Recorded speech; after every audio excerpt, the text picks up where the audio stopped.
Hello, my crafty friends.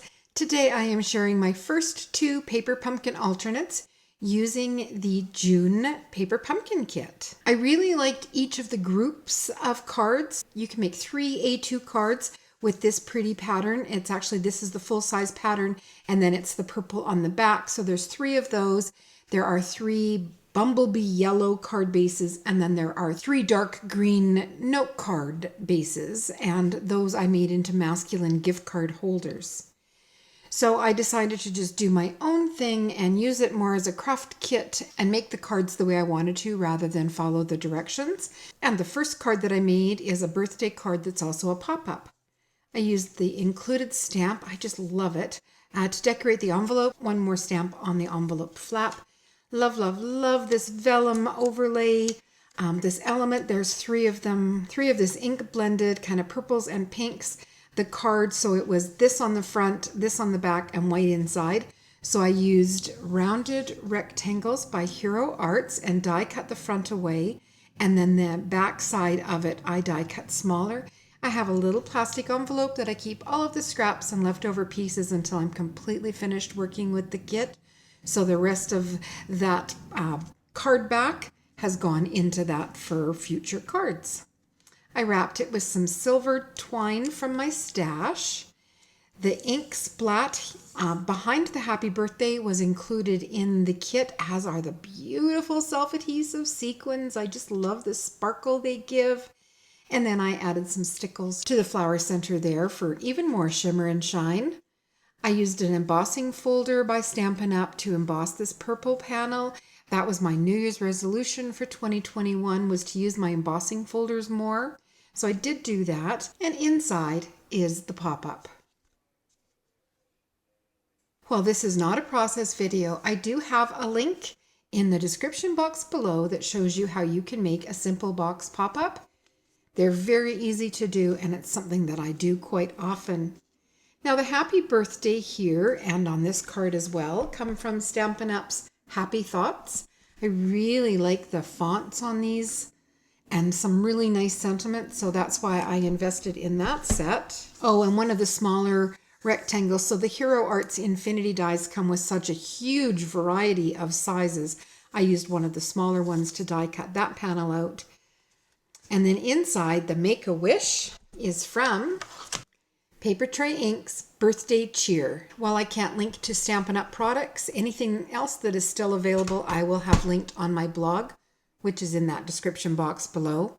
Here's one of the Stampin' Up! Doilies in behind the circle, and for the circles I used Karen Burniston's crosshatch circles. It gives such a nice detail with the crosshatch edge, and then the straight edges have a lovely embossed edge on them, and you don't have to do anything for that. That's just a feature of the die.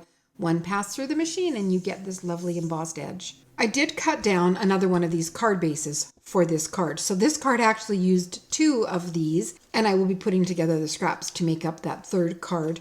But for the second card base, that's where I die cut the circle from. And then the back of the card, there's the panel. I don't have that color of cardstock, so I did want it to match. And that's why I cut down one of the other card bases. Stamped all around the perimeter in Catherine Pooler's Sugared Lavender, and then used another one of the rounded rectangle dies there. Room to sign our name. And that's my first paper pumpkin alternate using the June kit. Of course, I had to make a slimline for card number 2. And you can see this is the third card base. There's the fold line, and it would be patterned on the front and solid lavender on the back. It also came with this cluster that you just layered 3 of them together. They came with those colors.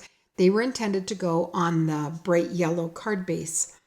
And there's no yellow in it, so I preferred to use it together with this inked background here. I opened up the card and I cut it at 3 1/4 inches. So this panel is 3 1/4 by 8 1/4, and I added it to a white card base that is 3 1/2 by 8 1/2. That's my favorite size of slimline card to make, and it fits in both a number 9 envelope, which can be harder to find than the number 10 business envelopes, and that's what most people use for their slimlines, are the number 10 business envelopes.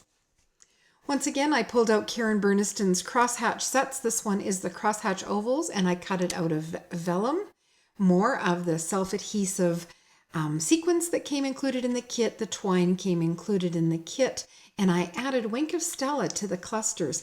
I also cut the cluster apart. It was meant to go on an A2 card, so it was quite wide when it was assembled the easy way that they showed in the directions. So I just snipped the pieces apart and assembled them so they would fit on the front of my Slimline card. And inside, I added some patterned paper. It's also an alcohol ink patterned paper. It is called Ink Drops Vivid by Craft Consortium, and I will also have that linked on my blog.